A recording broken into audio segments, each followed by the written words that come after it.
Merci Alfredo, merci pour l'extraordinaire qualité pédagogique de ta présentation. Évidemment, un professeur à Sciences Po ne peut pas faire moins bien.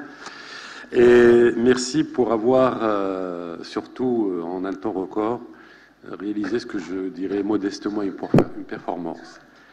On a beaucoup critiqué le système multilatéral, la gouvernance ancienne, qui nous gouverne toujours malheureusement, pour être adémocratique, aprivatif, c'est-à-dire n'ayant pas toute la légitimité populaire. Pour démontrer que nous avons une autre façon de voir les choses, nous allons ouvrir immédiatement un débat entre guillemets démocratique, en tout cas participatif, pour que ce papier ait l'assentiment de tous et englobe les remarques des uns et des autres. Mais on va être très pratique. Il n'y aura pas d'intervention, je serai très dictatorial, je m'excuse de l'être, si on dérive du fait, on commente le papier. J'ai vérifié que tout le monde l'a reçu, on a fait en sorte qu'il soit entre les mains de tout le monde, et soyez collaboratifs avec la présidence en allant directement au but. Si vous avez des remarques, des exclusions que vous voulez qu'on opère, ou toutes ces remarques sont les bienvenues, et j'appelle tout de suite la première intervention qui voudrait se manifester. Évidemment, Alvaro, j'étais sûr que tu étais le premier. Alvaro Vasconcelos, qui a beaucoup participé avec ses idées, ses avis. Merci. Moi, je voulais faire deux commentaires au papier. Un premier, c'est l'introduction du papier qui met l'accent sur l'espace atlantique, de mon point de vue, d'une façon trop exclusive, ne tenant pas en considération toute l'interdépendance mondiale. Et particulièrement, j'ai trouvé très intéressant, et je pense que ça devait être souligné dans cette introduction, la participation d'un expert chinois dans notre séminaire, qui montre la conscience que pour la résolution des problèmes du monde aujourd'hui, aucune région du monde peut le faire sans la participation de tous. Et qu'on a besoin aujourd'hui de comprendre que le monde s'est multipolarisé et que dans chaque région du monde, l'Occident, parce que ça pourrait donner l'idée qu'on croit encore que l'Occident peut résoudre les problèmes du monde, que si l'Europe et les États-Unis, avec le soutien de l'Amérique latine, sont d'accord, ça deviendra une norme internationale. Ce n'est plus le cas. L'Occident a besoin du reste, l'Occident ne peut pas faire sans le reste, même en constituant une grande alliance atlantique. Et je pense que ça devait être souligné. Le deuxième aspect que je pense qu'il manque dans le papier, c'est un point plus politique. C'est-à-dire, les points sont tous très économiques, au social. Il manque un point plus politique. Et dans ce point plus politique, je mentionnerai ce qui a été discuté dans le groupe de travail que j'ai participé. Je n'ai pas participé dans le groupe de travail sur la sécurité. Le besoin pour qu'on ait une coopération régionale forte, de convergence politique et l'importance de la démocratie pour le renforcement de la coopération régionale, notamment de l'intégration régionale, a été donné l'exemple du Mercosur, de l'Union européenne. Là où il a des succès dans l'intégration régionale, c'est parce qu'il y a eu des convergences démocratiques et dans les principes et les valeurs. Je pense que ça serait aussi important d'être référé dans ce papier. Et un dernier commentaire, c'est sur la question de l'immigration. Je trouve le papier un peu ambigu sur cette question, je dois dire. Je sais que ça n'a rien à voir avec Alfred Valadão, qui est un grand défenseur d'une perspective positive vis-à-vis de l'immigration, mais peut-être les débats ont été, faisant la synthèse du débat, est un peu ambigu.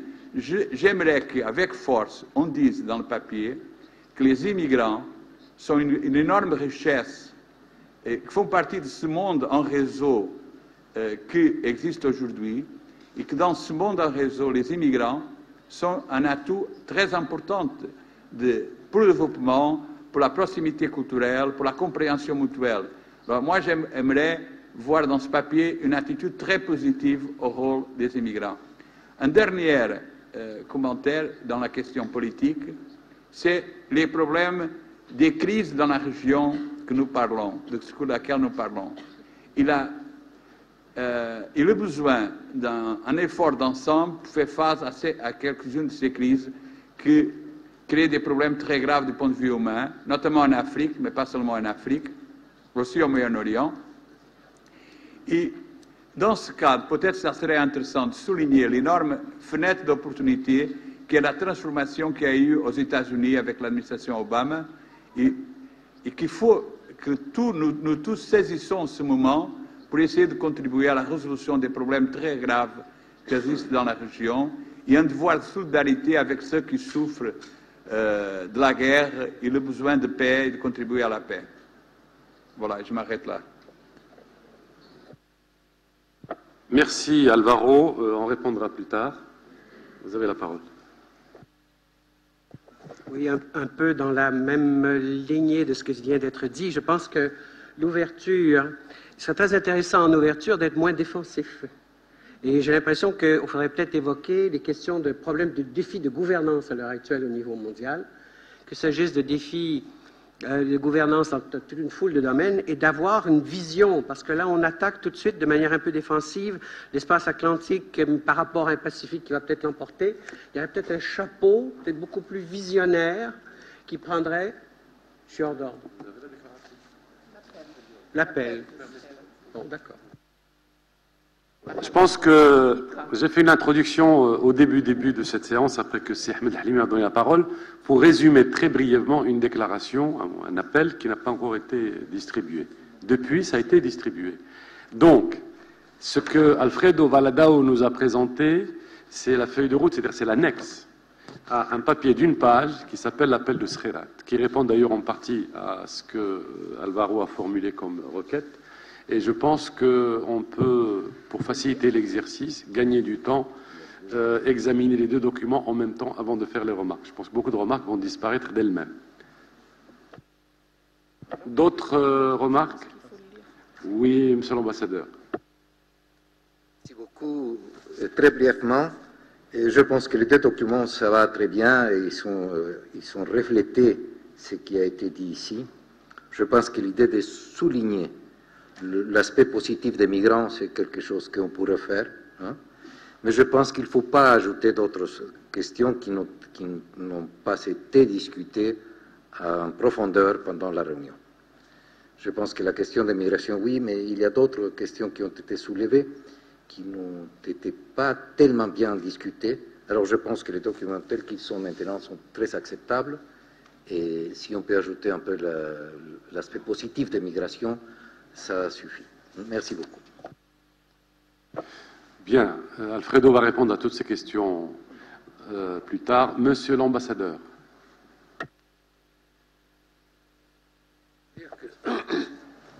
Merci. C'est pour dire que le texte tel qu'il a été présenté, je crois qu'il est suffisamment riche pour que nous puissions encore ajouter d'autres choses. On parle, c'est vrai, du problème de migration, mais il y a migration et migration. Dans le cas de mon pays, l'immigration n'est pas si riche, aussi, comment on dit ça, gratificante. Il y a des aspects négatifs de la migration, surtout l'immigration clandestine. Nous devons mener chez nous un combat acharné contre l'immigration illégale, laquelle vient de notre pays, pas pour enrichir, mais pour s'enrichir, s'approprier des richesses du pays. Donc c'est pour ça que je dis que tel que le texte est, c'est bon. Il est de bonne guerre maintenant partout de parler du président Obama. Je crois qu'ici c'est pas nécessaire, c'est pas important.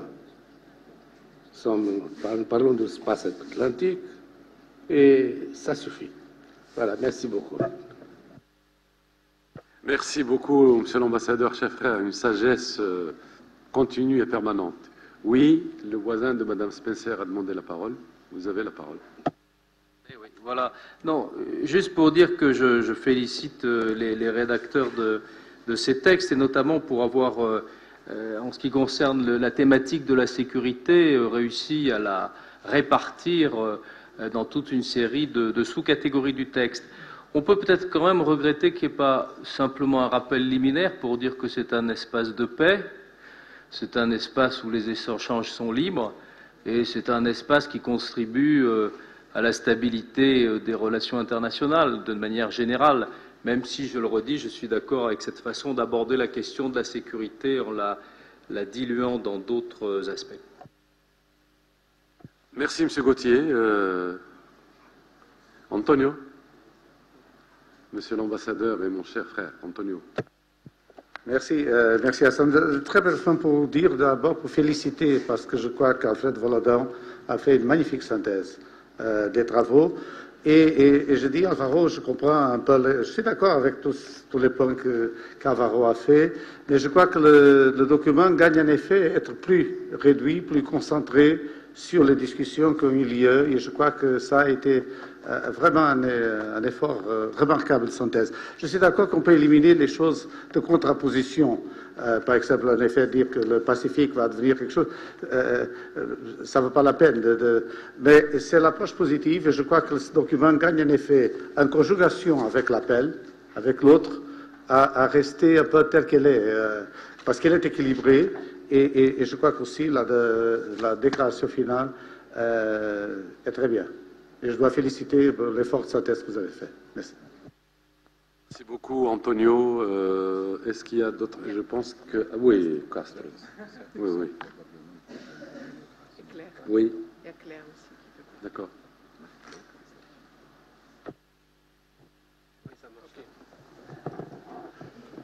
C'est très court, c'est simplement en relation avec le paragraphe 7.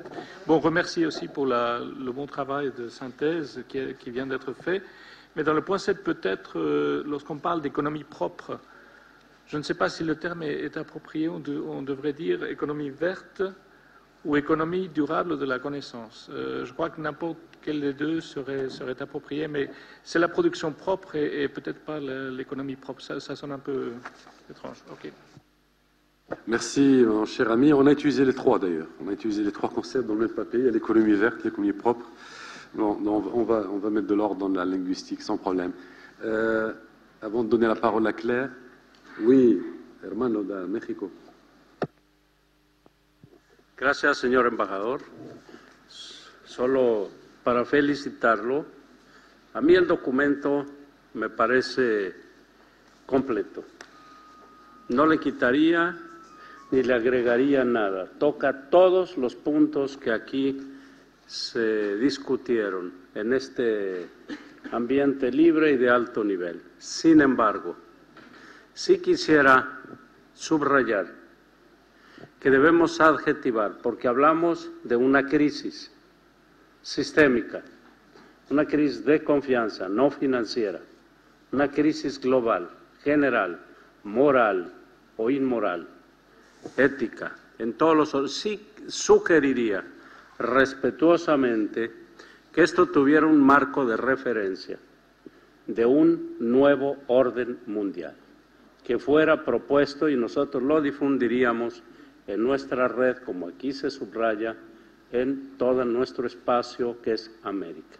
Necesitamos el punto de referencia de este desorden, es un nuevo orden económico, un nuevo orden financiero, un nuevo orden moral. Este es un desorden.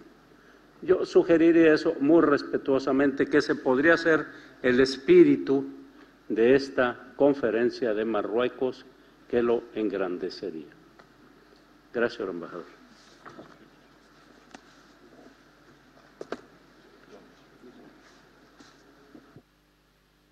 Muchísimas gracias. Claire, Madame Claire Spencer. Ça marche? Oui. Je suis en train de lire ces deux documents dans l'esprit pragmatique qui caractérise les Britanniques, et je me demande aussi comment on va traduire les textes en français dans un anglais crédible, dans le sens que chaque Britannique, si j'ose le dire, vont se poser la question qui est impliqué précisément dans cette initiative, qui est-ce qui va faire quoi, avec qui ou pour qui, et finalement qui est-ce qui va payer. Je suis désolée, mais c'est la façon d'aborder ce type de déclaration chez nous. Alors d'abord, je crois dans l'appel, il faut préciser qui est impliqué, parce que je crois que cette initiative vue de l'Europe, on va se poser la question, est-ce que seulement les pays européens riverains de l'Atlantique sont impliqués, ou par exemple, comme Mme Assia a dit tout à l'heure, l'Allemagne se trouve là-dedans. Ici, toute l'Union européenne est impliquée. Est-ce que l'expectative, c'est que l'Union européenne paye en quelque sorte? Ce qui mène à une série de questions. Quelles sont les motivations pour que les pays qui ont, comme j'ai dit hier, ils sont déjà impliqués dans l'OTAN, ils ont déjà un espace atlantique, là ils sont impliqués. Quels sont les objectifs, quelles sont les motivations pour que ceux qui se trouvent au nord de l'Atlantique s'impliquent dans cet appel? Et je crois que c'est une question assez sérieuse quand on pense à qui est-ce qui va réaliser. Si ce n'est pas un nouveau cadre intergouvernemental, alors on cite les gouvernements, régions et villes, les institutions, la création d'un mécanisme. Mais qui précisément va mener cette initiative? Est-ce qu'on commence avec un réseau de parties prenantes? Est-ce que les secteurs de business d'affaires soient impliqués là-dedans?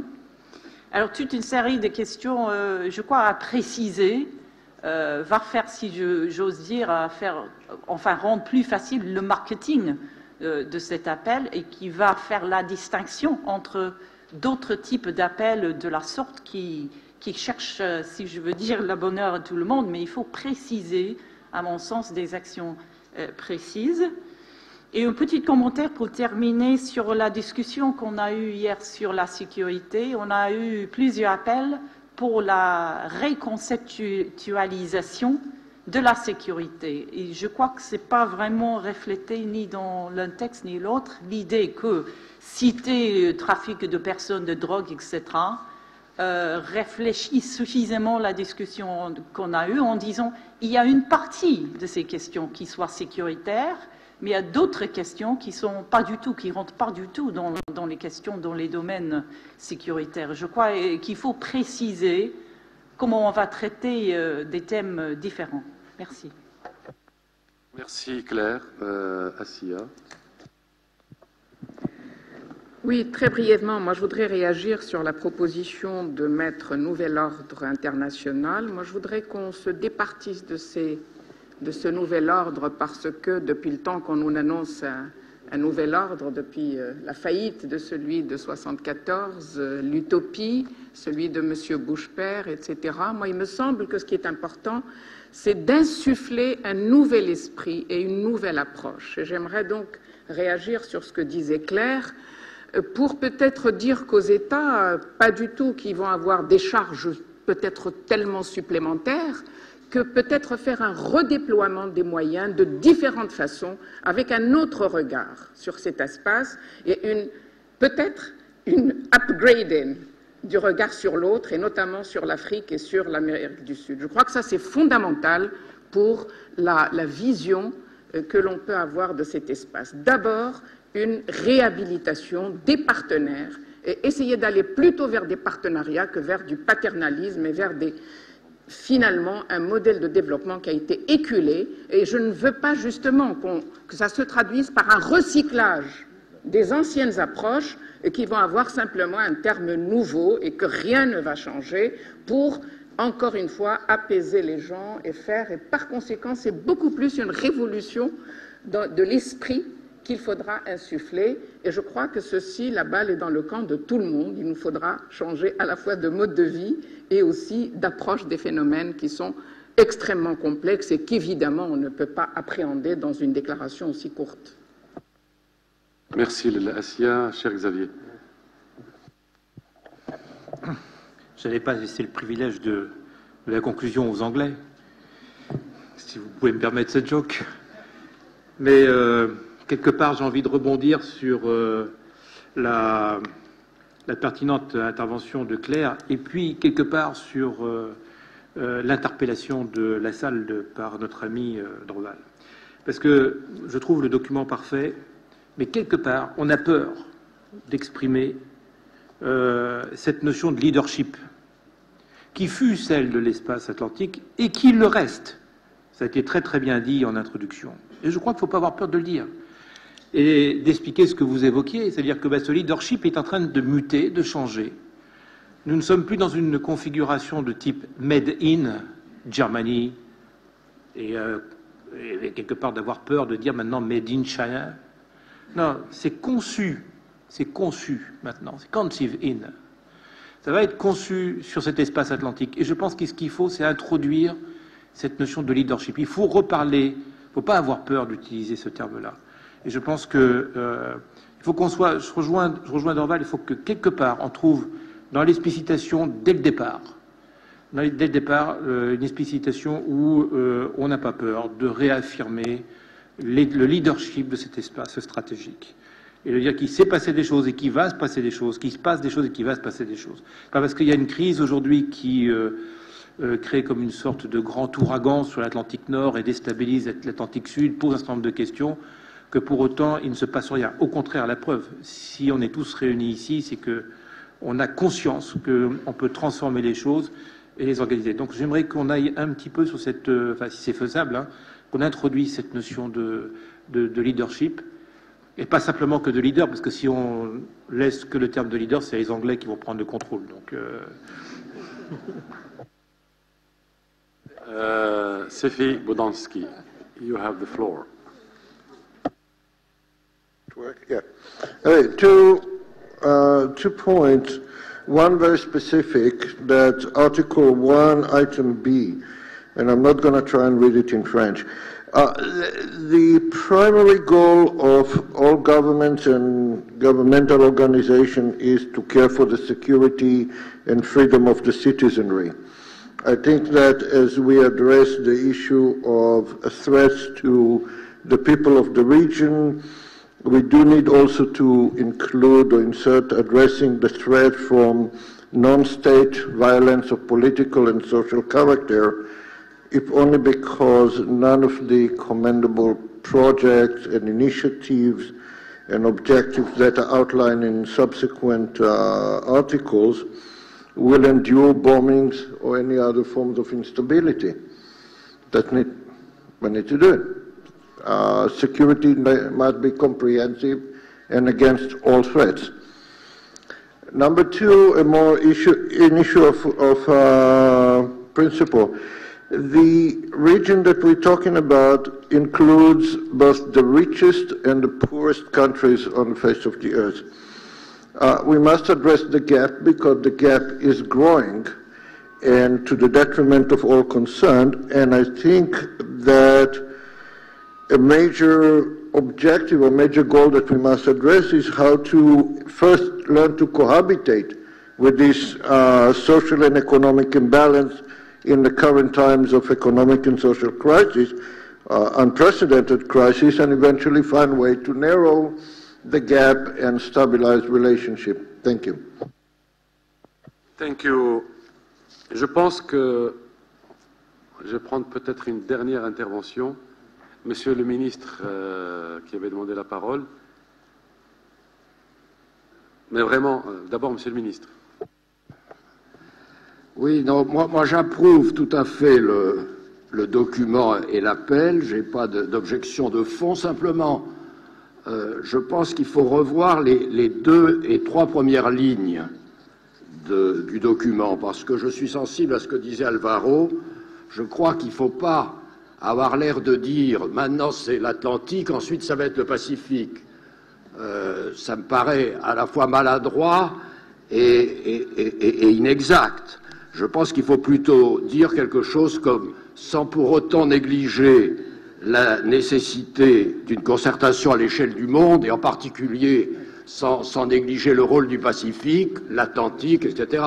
Mais il ne faut pas avoir l'air de dire aujourd'hui c'est l'Atlantique, demain ça sera le Pacifique, ce que laisse entendre la formulation telle qu'elle est à l'heure actuelle de la phrase 2 et 3. Donc c'est la seule objection qui me paraît quand même importante, parce que c'est vrai que si on a l'air de faire quelque chose pour l'Atlantique en ayant l'air de dire c'est nous qui sommes les plus beaux, etc., les autres on verra plus tard, ça me paraît à la fois inexact et maladroit.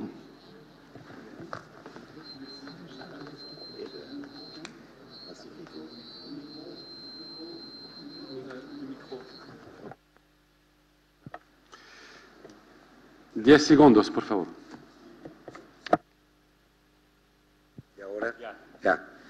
muy rápidamente, nada más menciono, la Organización del Pacífico fue anterior al Atlántico y no dijeron nada del Atlántico, así es que creo que eso está superado. Pero me parece importante añadir unas palabras al final, sea del Appel de Skhirat, creo que es donde debe ir, y creo que debemos incluir un pequeño párrafo que diga lo siguiente: los participantes en el foro agradecen al Reino de Marruecos por la organización de este evento y por su visión del futuro atlántico. Creo que son palabras que debemos incorporar y creo que no hay que modificar más el texto. Muchas gracias. Muchas gracias. Dernière et très brièvement, merci beaucoup d'avance. Parce qu'on doit répondre, on n'a pas le temps pour répondre, il y a trop de remarques. Merci. Très brièvement, je félicite les groupes qui ont travaillé sur ces deux documents, et en particulier le travail qui a fait le rapporteur Alfredo Valadao. Il me semble que ce sont des documents extrêmement valables. Simplement, il y a une phrase dans l'appel de Skhirat qui me préoccupe un peu. Dans le point 2, on dit que l'agenda global pour le développement gagnera en crédibilité en respectant mieux les règles et les disciplines multilatérales. Je suis tout à fait d'accord, mais il me semble qu'on devrait dire adapté à une mondialisation plus équilibrée, puisqu'on a discuté justement sur les besoins qu'il y a de changements dans des institutions internationales, dans des règles, après les crises auxquelles on fait face maintenant. Donc, il faut mieux respecter les règles et les disciplines, mais il faut adapter ces règles et ces disciplines. Merci.